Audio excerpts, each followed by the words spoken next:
If you run a Minecraft server at home with mods, you could be infected with some serious malware that's stealing all the credentials off of your computer and not even know it.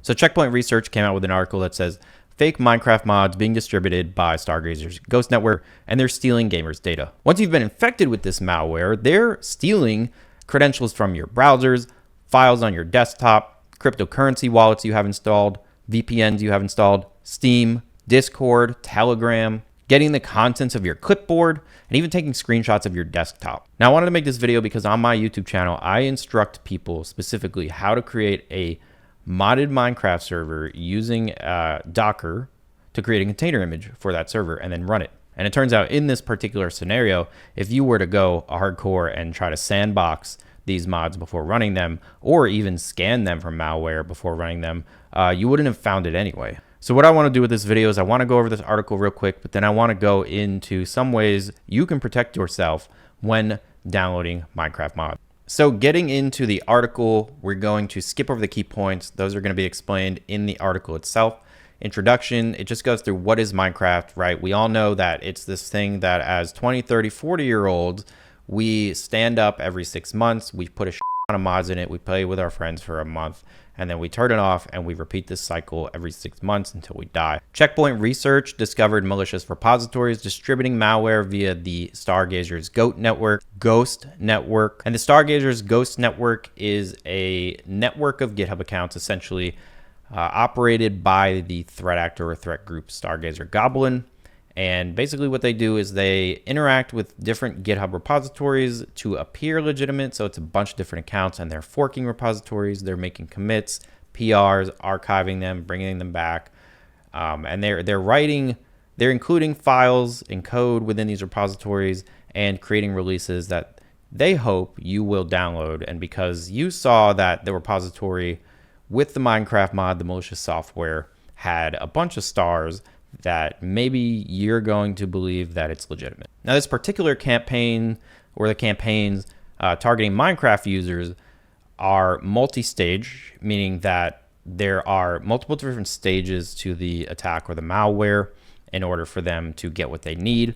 And those are designed in such a way that the malware can protect itself if it needs to. And both of those stages, first and second, are developed in Java and can only be executed if the Minecraft runtime is installed on the host machine shell. And both the first and second stages of this multi-stage attack are developed in Java and can only be executed if the Minecraft runtime is installed on the host machine. So that means if you download these mods, but you don't have Minecraft, then you're going to be okay, more than likely. Since March 2025, Checkpoint Research has been tracking malicious GitHub repositories targeting Minecraft users with an undetected Java downloader. These repositories supposedly provided mods for Minecraft and appeared legitimate as multiple accounts starred those repositories. So again, we're back to that Stargazers Ghost Network, a bunch of accounts. They're performing activities on an account in order to make it appear legitimate. However, it is not legitimate. And then they have a picture here of 4 different GitHub repositories they were looking at. And we can see in some of these, right, if we look closely, that the latest release was 3 days ago. It's got 14 forks, 23 stars. This one's got 67 stars, 31 forks, but it's only got 1 release. And that's a little fishy to me, right? But anytime I'm looking at software on GitHub, if I see all this activity, but I only see 1 release and it was 3 days ago, that's a little fishy to me. The repositories contain various malicious jar files, and their names easily impersonated various cheat and automation tools. Below are the listed discovered file names. So we've got some various jar files that you would typically see if you were downloading the legitimate mods and placing them in your mod folder. And you can even see the release. They kind of dress it up, right, like a normal release here, give it in emojis. This Java downloader is undetected by all antivirus engines across VirusTotal, as it is highly targeted for Minecraft users, and the sandbox engines do not contain the required dependencies which let the malware run. So that goes back to earlier when I first introduced the video. I said it probably, if you were a hardcore security professional and you were running a Minecraft server with mods and you said, let me sandbox this Minecraft server with the mods before, I introduce it to my friends and let them access it, It probably wouldn't have mattered anyway because this was undetectable by most of the antivirus engines across VirusTotal. So you can see in this picture here, they ran these Java downloaders that were introducing the malware through all these different antivirus engines, Bitdefender, ClamAV, Avast, right? And none of them detected it because they don't have the signatures for this. And why would they? The Minecraft user community, by targeting them through mods and Java, it's highly niche. While we have little information about the attacker, one thing is consistent regarding the attacker's commits. All of them are made in the UTC +3 time zone, and Russian comments are found on some malicious files, further suggest the probable country of origin. So here they're just saying they believe that the threat actors for Stargazer Goblin are of Russian origin. So now we're getting into the malware overview. Basically, how does it operate? Those stage 1, stage 2 details. So the infection chain starts with a hosted jar archive, which needs to be downloaded and installed manually by the victim as a Minecraft mod. And then they go into what a mod is. Mods can add new features, blah, blah, blah. We all know what a mod is if we're watching this video. When the victim starts the game, the malicious mod downloads the second stage stealer, which in turn downloads one more .NET stealer. The malware is developed by a Russian-speaking threat actor and contains several artifacts written in the Russian language. So here they have a picture, repository with malicious Minecraft mod hosted. So you download it, you install it in your Minecraft mod folder. As soon as it starts, the first stage does its checks to make sure, are we going to get caught? Are we good to run? And then that runs, it downloads the second stage stealer, and then that downloads and runs a .NET stealer. So part 1, the first stage, is the static analysis first stage loader. The initial jar file is designed as a Minecraft Forge mod. It does not have the main class attribute in the manifest, thus simply running the Java command -jar and then providing the file name from the command line does not work. The package names of the first 2 stages are me.baikal.club, referencing Baikal, the deepest lake in the world, is located in the Asian part of Russia. So here we're just saying, if you were to download this jar file and try to execute it via the Java command line, it just wouldn't work. So it has to be run by Minecraft. In order to develop custom mods, developers must respect a certain structure and include specific dependencies. The main mod class contains a reference to IFML loading plugin. FML letters stand for Forge Mod Loader. So we can see in this picture, they're importing some packages. So what we're saying here is that when this particular mod loads, it contains some dependencies which need to be imported, right? And some of those dependencies are going to be imported and loaded by the Java code. So the loader implements simple anti-VM and anti-analysis techniques. Initially, the loader gets the names of the 3 following properties. Results are equivalent to calling Java X show settings properties version. So we're getting the OS name, the Java VM name, and the Java VM vendor. And then if any of the above mentioned settings contain a block listed keyword related to various virtual machines, the malware or the Minecraft mod terminates itself. This is the list of block listed keywords. So basically, if we do a Java VM name or Java VM vendor, OS name, and any of them come back with these keywords, VMware, VirtualBox, KVM, right? Anything that would typically lead the malware to believe that it was being run in a sandboxed environment, then the task list utility is called to list all running processes. And if the block listed processes are detected, the mod's execution is terminated as well. These processes are associated with virtual machines, VBox, Parallels, VMware, protocol analyzers, Wireshark, HTTP, and so on. And this is the list of block listed processes. So again, the malware is just trying to determine, am I running in a sandboxed environment or not? Because typically people aren't running their Minecraft servers in a VM unless they're trying to be extra careful. And I know there's a lot of you out there with home labs and you are running Minecraft in VMs. But if we're being honest with ourselves, your typical Minecraft server creator is just running it on their home PC. So after it passes the previous checks, the first stage will then download the content of a paste bin. And then they give the link to that paste bin with some base64 encoded content to be decoded.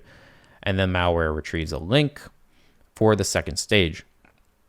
So basically the first stage runs, it makes sure it's not being run in a sandboxed environment, so it can't be caught by the malware, because it's basically trying to protect itself. And the downloader loads into memory the Java stealer with the name mixinloader-v2.4.jar. And then they give some information here about the paste bin. So I thought this was pretty funny. The username Joe Biden Mama created the paste bin along with additional paste bins. And then they explain by looking at the Joe Biden Mama's paste bin, they can see the number of hits that these links have gotten to get a rough estimate of how many systems have been targeted or infected, as the paste is accessed every time the infected plugin is run. So this could mean 1,500 different people are infected, or a couple hundred people who are running the server, restarting the server over and over and over are infected, right? We really don't have any way of knowing. So we're still in the first stage loader. Static analysis has been done. The malware has determined, yes, we are not running on a VM, and we're good to start a dynamic analysis. So we're still in the first stage. And then they explain to add mods to a Minecraft game, the user must copy the malicious jar file into the Minecraft mods folder. And after starting the game, the Minecraft process will load all mods from the folder, including the malicious one, which will download and execute the second stage.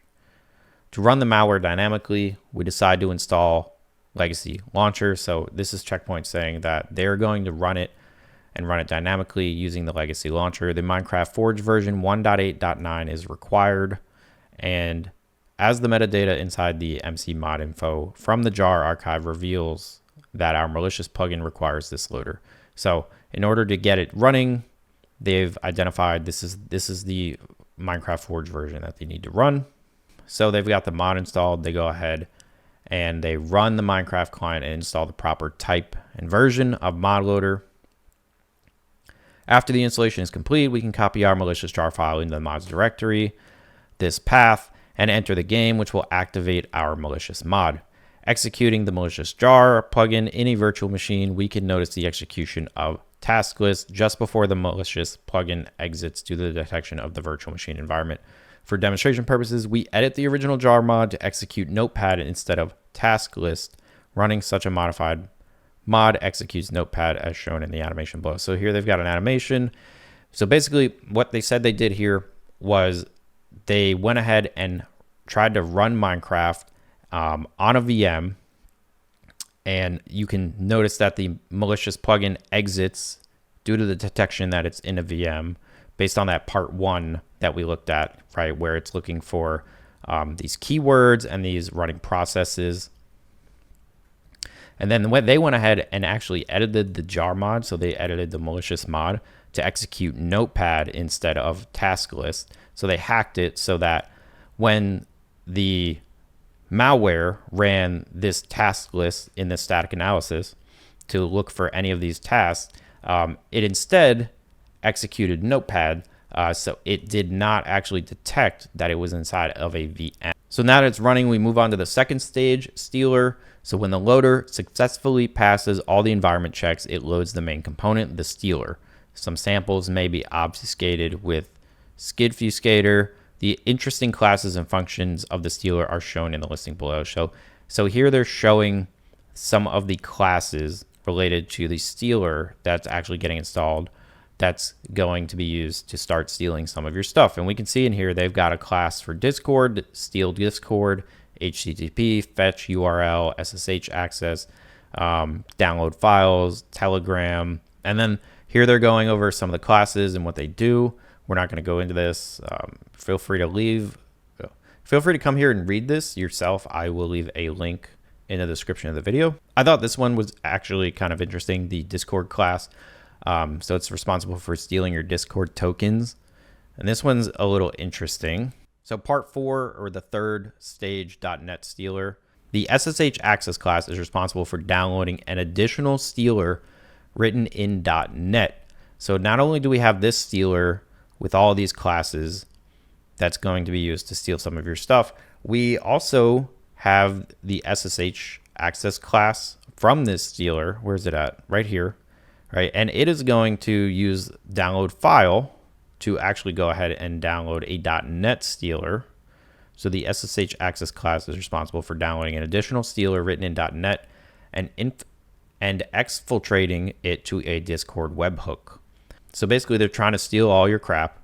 And once they steal it, they're going to go ahead and send it to a Discord webhook. So somebody or a bunch of people from that threat actor are in a Discord and they get a little ding message in Discord, and attached to that webhook message is a bunch of data that they just stole from your computer. And then they go over what a webhook is. A webhook is a tool that allows an external service or application to send messages, notifications, or data to a specific Discord channel without needing a bot or user account to be logged in. So after Checkpoint does some deobfuscation, they observe that it steals various credentials from browsers.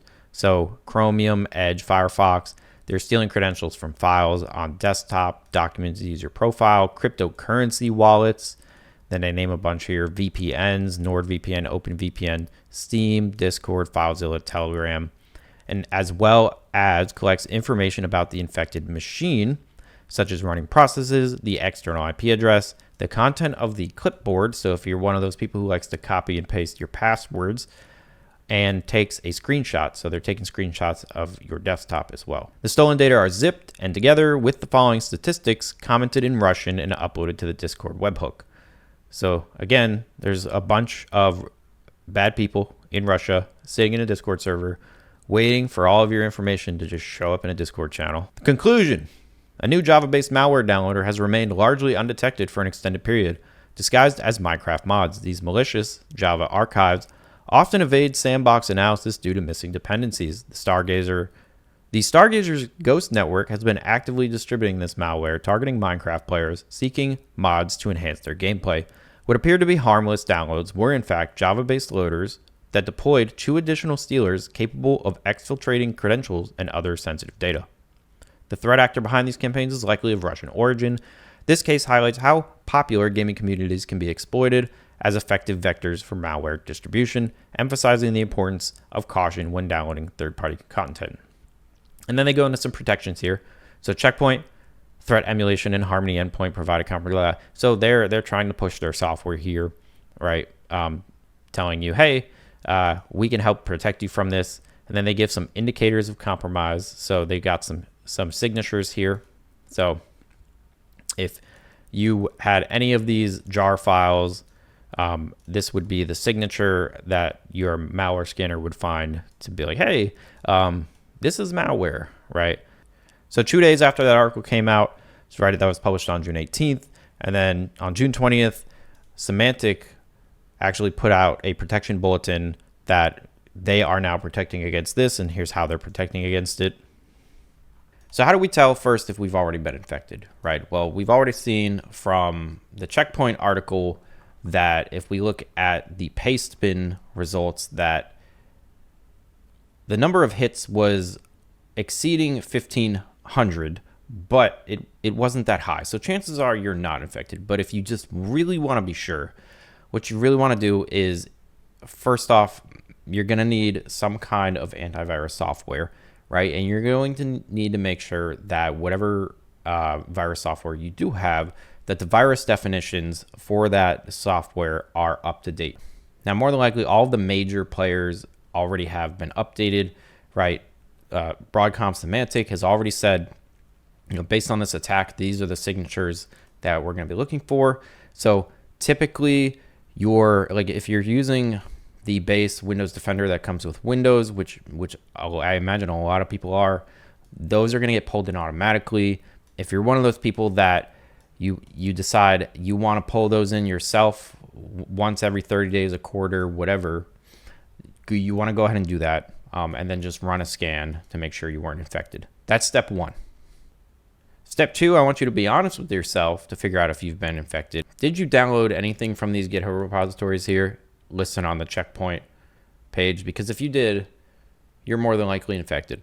And then how can we protect ourselves in the future from getting infected? And it looks like these GitHub pages actually don't exist anymore. I don't know if this was as a result of this report coming out or not. I tried to go to one. and it just doesn't exist anymore. Now, in the case of these particular mods for Minecraft, right, a lot of them were things you could pay for that included botting software and cheat codes, scripts, right? Now, some of these, like Oringo Client, you can't get that on CurseForge. You have to get that through GitHub, right? And yes, you could sit here and tell me about the 2023 incident where mods that were uploaded to CurseForge and downloaded contained malware. And I would tell you you're right. And the situation's a little tricky, right? Because as we've seen from June 2023, you can get infected mods straight from CurseForge. You don't have to go get a release package off of GitHub and download it and have that be infected, right? It could come straight from a trusted platform. And then on top of that, as we saw from the Checkpoint article, right, if you were cautious enough to download that mod and then run it through a scanner, it wouldn't even detect anything anyway. So until this was actually discovered, you wouldn't even know that you had an infection to begin with.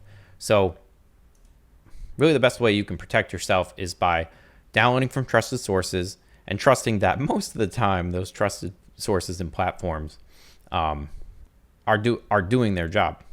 Now, one thing you can do to try and be extra careful is when you are downloading Minecraft mods, and obviously you can't get some of them from CurseForge. You have to go through another vendor where you pay for the mod, or you have to go through GitHub, like the Oringo client. That's not on CurseForge, right? Because these are considered like macroing cheats rather than like mods that would upgrade, your texture packs or anything like that. But to be extra careful, or as careful as you can, but to be as careful as you can be, right? You want to pick a mod. So I'll just pick this one, every compat. And in CurseForge, you can actually see the source code for that mod, right? So you can know that whatever's on CurseForge, this is the GitHub repository. So if somebody sent you a link to download this particular mod and it did not match the GitHub repository that this source button brought you to, it's probably not legitimate, right? And again, there's no way of knowing that the mod you're getting from here doesn't contain some kind of vulnerability that nobody knows about yet. But at least it's coming from where you're pretty sure it's supposed to come from.